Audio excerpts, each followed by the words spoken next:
Hola, soy la pastora Rosy de Díaz. Estamos en un conversatorio juntamente con nuestro apóstol Luis Castillo, el pastor Jonathan Castillo y el maestro Donny Mota. Te invitamos a que puedas seguirnos en nuestro canal de YouTube, en Instagram, y allí podemos responder a cualquier duda o pregunta que tengas. Con gusto te la responderemos. No olvides suscribirte y no olvides comentar. Bendiciones. Estamos en este conversatorio para entender un poco la importancia de el por qué estudiar las escrituras. Y más en este tiempo cuando hay muchas personas tratando de reinventarse, tratando de hacer algo, ¿no? Para emprender, para prosperar, para salir de una situación difícil. Entonces, queremos saber el por qué debemos estudiar las escrituras, cuál es su importancia. Bueno, esa pregunta es bastante interesante, sobre todo en estos tiempos de mucha confusión.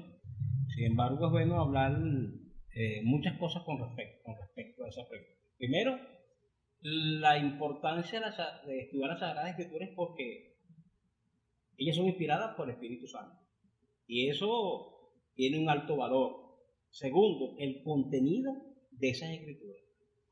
Tercero, la revelación de esas escrituras. Esas escrituras revelan todo el panorama de todos los tiempos, aún desde el tiempo de la eternidad, el tiempo de la creación, el tiempo de los diferentes periodos, hasta hoy, hasta el final, hasta después de los acontecimientos finales.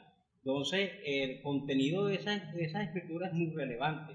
Cuarto, ella nos presenta al autor de la vida, al autor y consumador de la fe, al autor de esas escrituras que se llama Jesucristo, el Hijo de Dios, el verbo hecho carne. De allí que en la inspiración divina se le dice a Josué, nunca se apartará de tu boca este libro de la ley, ni a izquierda ni a derecha, sino que meditarás en ellas de día y de noche, porque entonces hará prosperar tu camino y todo te saldrá bien. Quiere decir que cuando estudiamos las escrituras, vivimos las escrituras, esa es la palabra del Señor. La palabra de Dios nos va a guiar a fuentes de aguas de vida. La palabra de Dios nos dará la respuesta contundente para todas las etapas de nuestra vida. Creo que eso es bastante relevante. Ok, también estamos con el maestro Donny. ¿Qué opinas tú con respecto a por qué la importancia de estudiar las escrituras en este tiempo? Fíjate, con respecto, añadiendo lo que dice el apóstol, Jesús dijo, yo soy el camino, la verdad y la vida. No existe un libro donde nosotros podamos encontrar la vida de Jesucristo, que además es quien nos asegura la verdadera manera o el camino hacia el Padre. Nos asegura una vida plena, una vida que no se trata de no tener problemas, sino de tener cómo resolver los problemas. Nos asegura, aparte de eso, llegarnos al Padre, que es decir, una salvación asegurada a través simplemente de su vida, de su, digámoslo así, del conocimiento completo de Él. Y no existe un libro a través del cual nosotros podamos conocer a Jesucristo que no sea a través de la Biblia. Por eso es sumamente importante no solamente leerla, sino profundizar en ella para poder alcanzar el propósito que nuestras vidas tienen con respecto a lo que desde un principio Dios ha diseñado para nosotros. Por eso creo que en cuanto a la importancia está es que nosotros nos encontramos nosotros mismos cuando leemos su palabra, le encontramos sentido a nuestra vida. Y como lo vuelvo a repetir, no existe otra forma de conocer a Dios que no sean a través de su palabra. Nuestra casa de estudio, nuestra iglesia, está desarrollando una serie de estudios titulados Los Mandamientos de Jesús, los cuales está compartiendo por YouTube. Y la pregunta es, ¿por qué iniciar con los mandamientos de Jesús?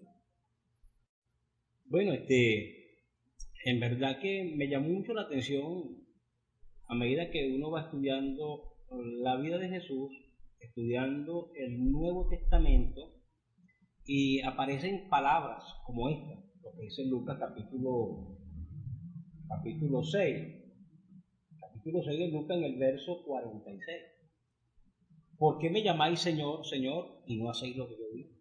Eso me llamó poderosamente la atención, porque unos versículos antes dice, todo aquel que viene a mí, oye mis palabras y las hace, le compararé a un hombre prudente que edificó su casa sobre la roca.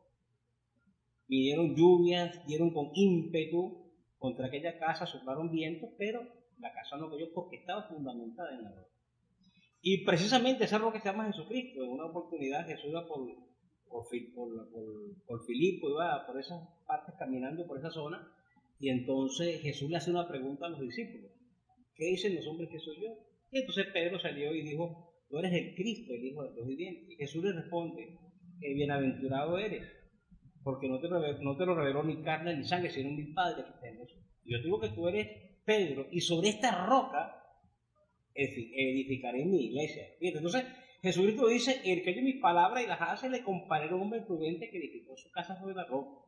Ahora, la revelación que tiene Pedro tiene que ver con la roca, y esa roca precisamente se llama Jesucristo, el Hijo del Dios viviente. Entonces, cuando uno ve esas escrituras, eso llama poderosamente la atención, porque casi en el Nuevo Testamento, casi no se habla de la ley de Moisés.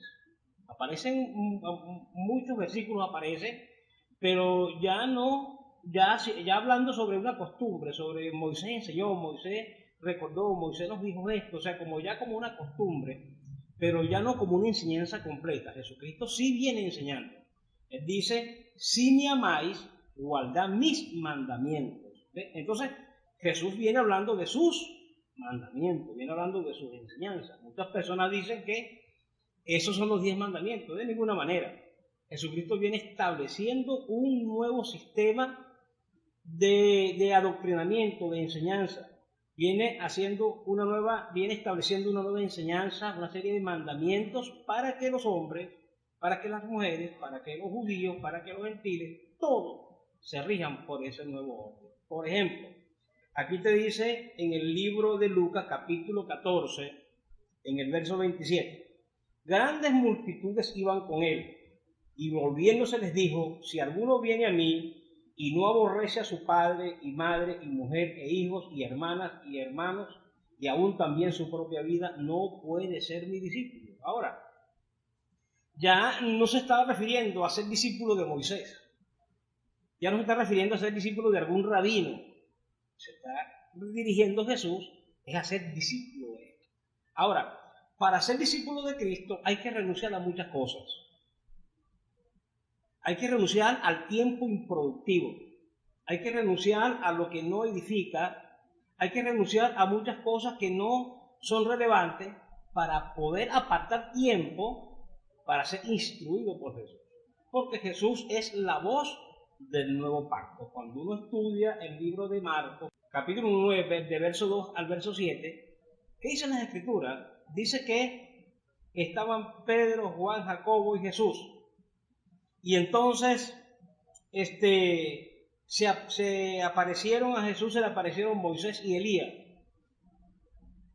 Moisés representa la ley, Elías representa a los profetas, pero se escuchó una voz de los cielos que decía, este es mi Hijo amado, a él oíd. Entonces Jesucristo representa la voz del nuevo pacto, la voz del nuevo sistema de enseñanzas que indudablemente son enseñanzas establecidas por el Padre. De todas maneras, ya tenemos 2 videos en YouTube, uno de 20 minutos, que es la introducción al tema de los mandamientos de Jesús, y tenemos otro video de 34 minutos, que es la continuación de ese primer video. Estaremos grabando otros videos más con respecto a este tema, donde la gente quedará bien informado a través de las Escrituras, porque estamos disertando el tema de los mandamientos de Jesús. Sí, porque todo este tema en este tiempo es importante debido a que se están levantando diferentes corrientes, y una de las cosas que dijiste en el video la semana pasada fue que la señal de Jesús era contradicha. Cuéntanos un poco más sobre esa señal contradicha y todas las corrientes, por ejemplo, las corrientes judaizantes que viene tomando cierto auge en este tiempo. Bueno, fíjate que este hombre llamado Simeón, hombre movido por el Espíritu Santo, o sea que este hombre no era un cualquiera.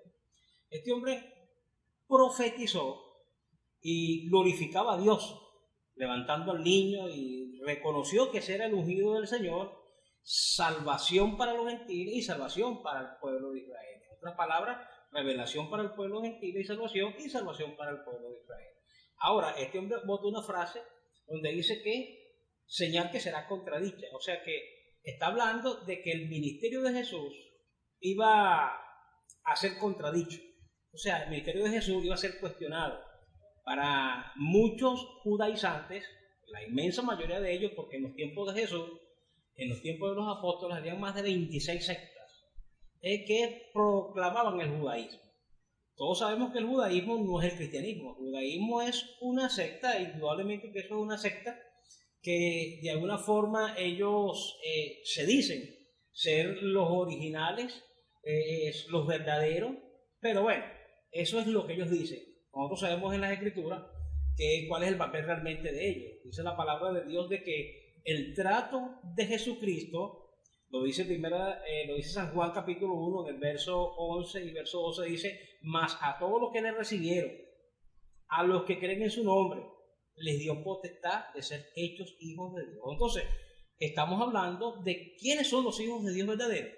Una cosa es una profecía que se haya dado en el Antiguo Testamento con una clara evidencia en el Nuevo Testamento, como el caso de los hijos de Dios. Nosotros habíamos estudiado, o siempre hemos estudiado, que Israel aparece en el Antiguo Testamento como los hijos de Dios. Bueno, eso es una gran verdad, pues eso está ahí en las Escrituras, pero ellos rechazaron al Mesías, ellos rechazaron al Hijo de Dios, eso también está en las Escrituras. O sea, ellos pisaron, hollaron lo que Dios había predeterminado para cada uno de ellos, porque acuérdate que el pacto mosaico fue un pacto condicional. Eso lo aparece en el libro de Éxodo, capítulo 19, aparece el pacto condicional. Ahora, cuando tú estudias Deuteronomio, capítulo 28, 29 y 30, ahí tú ves una clara evidencia. ¿Por qué? Si el pacto es condicional, ¿por qué tantas advertencias de juicio, que aparecen más de 100 advertencias de juicio? Y cuando tú estudias todo el Antiguo Testamento, te das cuenta realmente quién es ese pueblo. Ahora, el verdadero pueblo de Dios, el único que existe, es los que han reconocido a Jesucristo como su único y suficiente Salvador. Dice la Biblia que no son engendrados de carne, ni de sangre, ni de voluntad de varón, porque son engendrados por el Espíritu de Dios. Entonces, en los tiempos de Jesús, habían más de 26 sectas. Entonces, que una secta es una organización religiosa no ortodoxa. Ellos tienen muchas costumbres en la ley, pero eso eran unos perfectos fariseos. ¿Quiénes se encargaron de matar a Jesús? De llevarlo al concilio. ¿Quiénes lo entregaron a los romanos? No podemos negar que fueron los judíos. Con todo y eso, hay una promesa para una restauración de un remanente de Israel que ha estado en todos los tiempos. Y eso lo podemos también conseguir en la Sagrada Escritura. Pero es un remanente que se va a salvar reconociendo al Mesías, al Cristo resucitado, como el verdadero Hijo del Dios omnipotente. Sí, esto es una clara evidencia de que hay que estudiar las Escrituras, o sea, para ubicarnos en tiempo y espacio, saber los acontecimientos que están sucediendo actualmente, qué ha sucedido anteriormente y cómo nos proyectamos para un futuro. Y al no estudiar las Escrituras, al no saber sobre la vida de Jesús, estamos fuera de lugar, fuera de tiempo, fuera de espacio, saber cómo nos beneficia la vida de Jesús hoy por hoy, porque nosotros somos considerados gentiles, y al ser considerados gentiles pudiésemos pensar que estamos ajenos a las promesas de Dios para este tiempo, y no es así. Por eso es que es muy importante estudiar la vida de Jesús, y empezamos con la vida de Jesús. No sé qué opinas tú al respecto.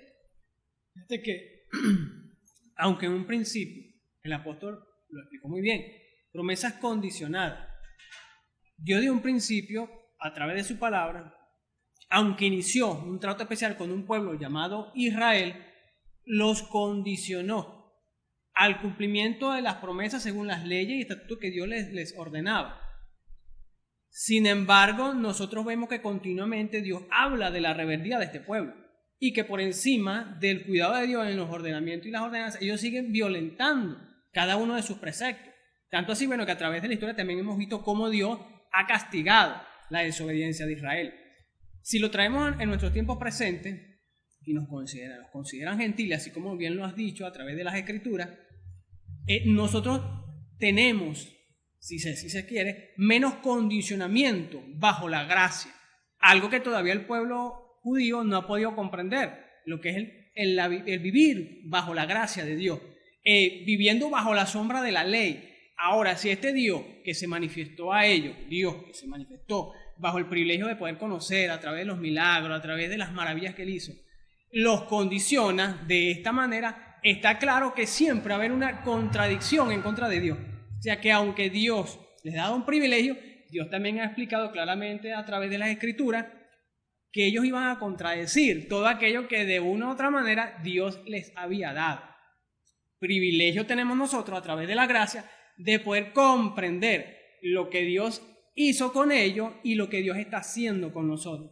Por tanto, estas corrientes también, bien lo dijo el apóstol, son sectas y es oposición al mismo proyecto que Dios desde un principio ha querido con toda la humanidad, porque Dios se dio para todos y por todos, así como está escrito. No, bueno, creo que está bastante completo.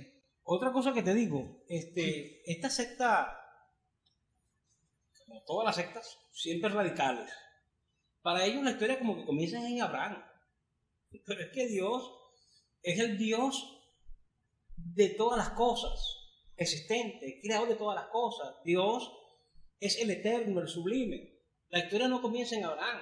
Abraham es un hombre llamado por el Señor con un gran privilegio, se le hacen pactos, ¿verdad?, que hasta el día de hoy nos arropan a nosotros. Pero cuando tú estudias la historia de Noé, a Noé también se le hicieron pactos. Y cuando tú estudias la historia bíblica, siempre Dios en todas las esferas nunca se olvidó del pueblo gentil. Entonces podemos ver que Israel siempre tuvo un privilegio que ellos votaron, que ellos echaron por tierra. Pero mira lo que dice aquí el libro de Hechos, capítulo 15, en el verso 10, una palabra bastante contundente. Está hablando el apóstol Pedro y estamos hablando del concilio de Jerusalén, cuando los judíos querían obligar a los gentiles a practicar ritos y prácticas judaicas que no están contemplados en el Nuevo Testamento para la iglesia del Señor. Entonces, Pedro usa esta palabra. Ahora pues, ¿por qué tentáis a Dios poniendo sobre la cerviz de los discípulos un yugo que ni nuestros padres ni nosotros hemos podido llevar? Antes creemos que por la gracia del Señor Jesús seremos salvos de igual modo que ellos. O sea, ¿dónde está la salvación? En Cristo. Para que un gentil se salve, ¿qué tiene que hacer? Recibir a Cristo. Para que un judío se salve, ¿qué tiene que hacer? Recibir a Cristo. Recibir a Cristo, porque entonces si eso no es así, entonces todos los que quedaron postrados en el desierto, toda esa gente que crucificó a Cristo y toda esa gente que hizo lo malo y se comportó de una forma déspota y despiadada, entonces ese que esa gente son salvos. Entonces, no, eso no es la verdad, eso no es verdad. La verdad está en que reciban a Jesucristo como su único y suficiente Salvador. Porque cuando analizamos el antiguo pacto, los hombres de Dios del antiguo pacto eran hombres de fe, hombres de justicia, hombres íntegros, hombres que se consagraron al Señor, hombres que por encima de todo vivían con un temor reverente al Dios omnipotente. Esta gente sí se salvó porque cuando Cristo va al paraíso, Cristo rescató a toda esta gente del paraíso porque estaban esperando en fe, estaban guardados en fe y en justicia, y cuando vino Jesús se llevó consigo la cautividad al reino de los cielos.